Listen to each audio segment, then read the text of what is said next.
So first ఎక్కడ meet అయ్యారు మీరిద్దరు? Madhapur Ayyappa society Okay. Coffee shop. Coffee shop. ఆ కాఫీ షాప్ ఇంకా ఉందా? ఉంది. నేను ఎప్పుడైతే వెళ్ళినా అలా చూసుకుంటూ వెళ్తాను. Okay. ఎప్పుడు కార్లో వెళ్ళినా అండి అంట. ఓ మనం అక్కడ కలిసినామని. ఓకే.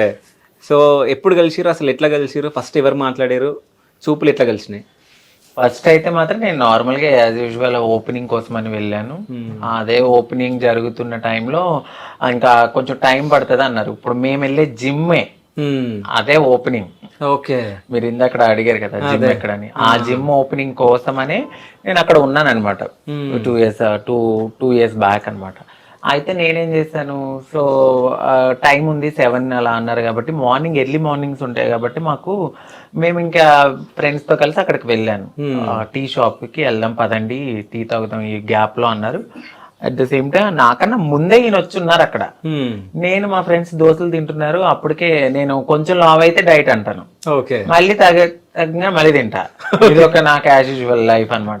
వాళ్ళు టిఫిన్ చేస్తున్నారు, నేను టీ తాగుదాం అన్నట్టు గ్రీన్ టీ అదే బ్లాక్ కాఫీ ఏదో సంథింగ్ లెమన్ టీ తాగుదామని.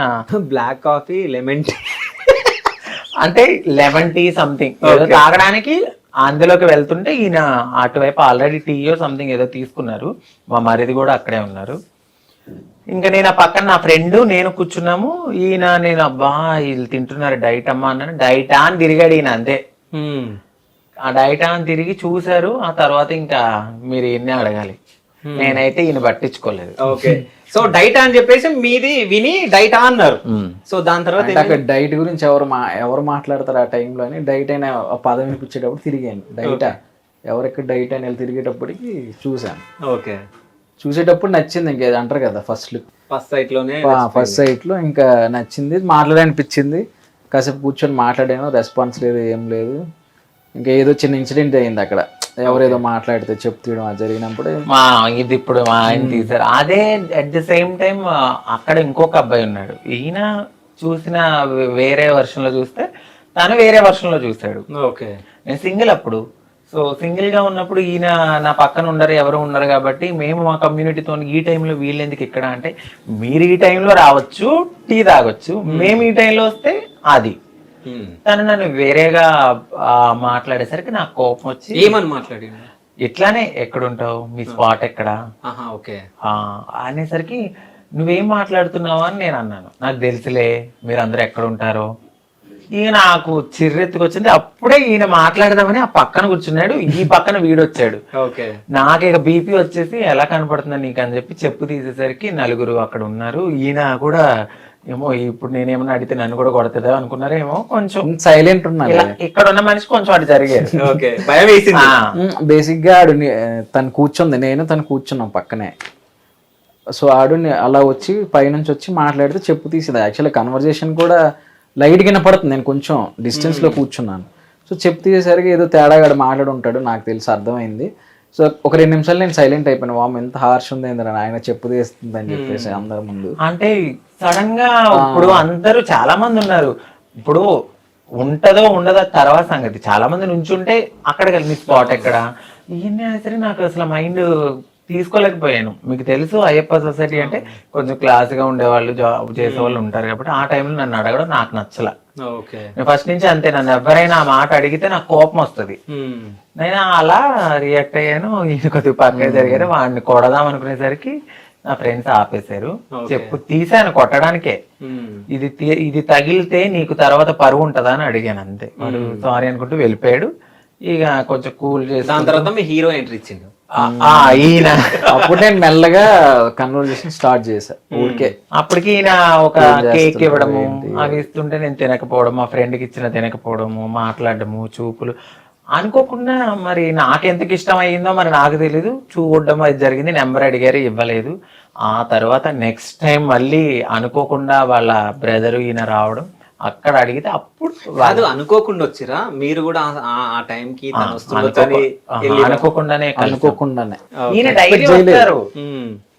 వస్తారని మీకు తెలుసు అంటే మీరు అంటే ఈయన చెప్తారు కదా నాకు పెళ్లి నేను తర్వాత చెప్పాను నాకు నేను డైలీ వస్తాను ఈయన బ్యాచులర్, ఈయన టీ అవి ఈయన కావాలంటే అక్కడికే రావాలి, ఎవలాంటి వాళ్ళైనా కూడా అక్కడికే ఆపోజిట్ గల్లీలో ఉండేవాడిని. పక్కనే ఉండేవారంట. నాకు తెలియదు, తర్వాత తెలిసింది. రావడం పోవడం జరిగేది. ఆ టైంలో మళ్ళీ నేను ఎందుకు వెళ్ళాను, మళ్ళీ పిల్లోని తీసుకుని ఒకసారి వెళ్ళాను. మళ్ళీ అక్కడ చూడడం హాయ్ గుర్తున్నాను అప్పుడు అది. అవునా అది వాళ్ళ తమ్ముడికి నెంబర్ ఇచ్చాను తప్ప, అది కూడా ఈయన అడిగితే ఆయనకి డైరెక్ట్గా ఇవ్వను నేను అని చెప్పి తీసుకున్నాక మళ్ళీ మాట్లాడుకుని ఆ నెక్స్ట్ డే మళ్ళీ మా ఇంటికి రావడం. కాదు, ఏమని మాట్లాడారు ఫోన్ లో? హాయ్ ఎలా ఉన్నావు, తిన్నావా, ఒక ఇవే మాట్లాడే, ఎక్కువ ఏం మాట్లాడిపోయిండే. అదే టైంలో నాకు ఏదో అవసరం పడి తీసుకురమ్మన్నాను. ఓకే, ఏదో ఫుడ్ సంథింగ్ ఏదో తీసుకొచ్చారు ఈయన. ఓకే, నాకు అప్పుడు నచ్చింది. ఓకే, ఒక ఫ్రెండ్ గా మనం మాట్లాడొచ్చు. ఫుడ్డే తీసుకొచ్చారు నాకు మా అబ్బాయికి. ఇంకా నాకు ఒక ఫ్రెండ్షిప్ బాండింగ్ వచ్చింది. ఫస్ట్ ఈయన నాకు ప్రపోజ్ చేసేంత వరకు నేను ఈయన ఫ్రెండ్ లానే ట్రీట్ చేసాం కొన్నాళ్ళు. తర్వాత మళ్ళీ ప్రపోజ్ చేసి అది కొంచెం చాలా సిన్సియర్ గా తీసుకునేసరికి నేను ఈయన అవాయిడ్ చేసేసాను. అమ్మో నాకు వద్దమ్మా ఈ ప్రేమ గీమా, నువ్వు ఫ్రెండ్ గా ఉండు నాకు చాలు అది ఇది అని అంటే, లేదు నేను చాలా సిన్సియర్ గా లవ్ చేస్తున్నా, నువ్వు ఏదంటే అదే. అయితే మీ ఇంట్లో ఫోన్ చేయన్నాను ఊరికే. ఓకే, నైట్ అప్పుడు 2 అయింది. ఇంకా సింగిల్ లైఫ్ సరదాగా ఎవరైనా ఫ్రెండ్స్ వస్తే మాట్లాడుకోవడం అవి జరిగాయి కాబట్టి ఈయన ఆ టైంలోనే ఆఫీస్ అయిపోయినప్పుడు నేను ఆ టైంలో ఫ్రీ ఉండడము, బదాయిలకి మేము లెగిసి ఉంటాం కాబట్టి వచ్చి మాట్లాడుతుంటే, అయితే మరి కావాలన్నావు కాబట్టి మీ ఇంట్లో వాళ్ళకి ఫోన్ చేయి, నేను ట్రాన్స్ అని చెప్పమని చెప్పేశాడు ఆయన. ఓకే, వాళ్ళ ఇంట్లో వాళ్ళకి తెలియలేదు, అంటే ట్రాన్స్ అంటే ఏంటో ఇంగ్లీష్ లో తెలియదు కాబట్టి నేను ఇలా ఫలానా ఎక్స్ప్లెయిన్ చేస్తే వాళ్ళు నాన్న ఏం చేస్తున్నావు నీకు అర్థమవుతుందని తిట్టారు ఆయన. లేదు నాకు అదే కావాలి, ఆ అమ్మాయి కావాలి అది ఇది అని మాట్లాడారు. నేను ఇంకా నేను యాక్సెప్ట్ చేయలా, చాలా కాలం యాక్సెప్ట్ చేయలా. చేయకపోతే కోపం వచ్చి ఈయనకి నేను వెళ్ళిపోమన్నా ఇంట్లో నుంచి. వద్దొద్దు నువ్వు రావద్దు, నేను చాలా గోల్స్ తో ముందుకెళ్తున్నా, నా ఫ్యామిలీని చూసుకోవాలి, నీ వల్ల నేను డిస్టర్బ్ అయిపోతాను. ఆ తర్వాత మా పిల్లోడితో కూడా చెప్పేయడం జరిగింది. పాపం చాలా అవమానించాను ఆయన్ని. వద్దు నాకు అవసరం లేదు అన్ని, అబ్బా టార్చర్ చేసా. వద్దంటే ఏదో ఒకటి గొడవ పెట్టుకుని వదిలేయాలి, రావడం అసలు ఏమనకపోయినా గొడవ పెట్టుకుని వదిలేయాలి. నా థాట్ అదే. అసలు అమ్మ వదలలేదు ఆయన అసలు. ఇక చూసి వన్స్ అపాన్ టైం ఇంకా నాకు ఇంకా వద్దంటే వద్దు వెళ్ళిపో అన్నాను. డైరెక్ట్ గా వెళ్ళి ఫోన్ పగలగొట్టేసి రూమ్ లో ఇక దాటిగా డ్రింక్ చేయడము, అసలు 2 days తినకుండా అలాగే బ్లాక్ చేయడము. నేను వేరే నెంబర్ నుంచి ఈయన ఫోన్ పగిలిపోయింది కాబట్టి వేరే ఫోన్ లో వేసుకుని వాళ్ళ తమ్ముడు ఫోన్ కూడా పగలగొట్టేశాడు నేను ఎత్తట్లేదని. వాళ్ళ బ్రదర్ వచ్చి ఎర్లీ మార్నింగ్ 6:30కి 3 days తర్వాత మా అన్నయ్య ఒకే రూమ్ లో ఉండి, నరసింహలో రమ్యకృష్ణ లాగా ఒకే రూమ్ లో ఉండి ఎవరిని అసలు తినట్లేదు తాగట్లేదు, ఆ పొగలు ఆ డ్రింక్ బాటిల్ పగలగొట్టుకుని మొత్తం ఒక సినిమా చేశాడు ఆయన. నేను గాజు పెంకులు పగలగొట్టినట్టు మొత్తం చేసి అబ్బాయి 6ంటికి వచ్చేసాడు ఉదయం.